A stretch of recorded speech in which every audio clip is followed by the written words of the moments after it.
প্রিয় ভিউয়ার্স, দেখেন ছাগলগুলো পাতা টাতা পেড়ে দেওয়া হয়েছিল, পাতা টাতা সব খেয়ে ফেলেছে। কাঁঠালের পাতা পেড়ে দিয়েছিলাম ছাগলকে,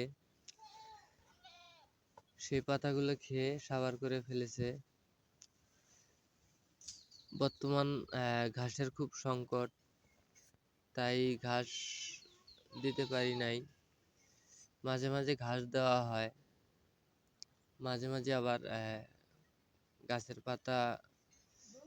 পাতা পুতা এগুলা পেড়ে খাওয়াই ছাগলকে। ঘাস না চাষ করলে এরকম অনেক সমস্যায় পড়তে হয়। দেখেন কোনো ঘাস নাই, ছাগলগুলো কিরকম দাঁড়িয়ে আছে, চেঁচামেচি করতেছে, খাবার নাই। তো যারা ছাগলের খামার করতে চান তারা অবশ্যই ঘাস লাগাবেন। ঘাস না লাগাইলে আপনারা বিপদের সম্মুখীন হইতে পারেন। অবশ্যই ছাগলের খামার বড়সড় ভাবে করতে গেলে অবশ্যই ঘাস আপনারা চাষ করবেন। আশা করি ভিডিওটি দেখে বুঝতে পেরেছেন ইনশাল্লাহ।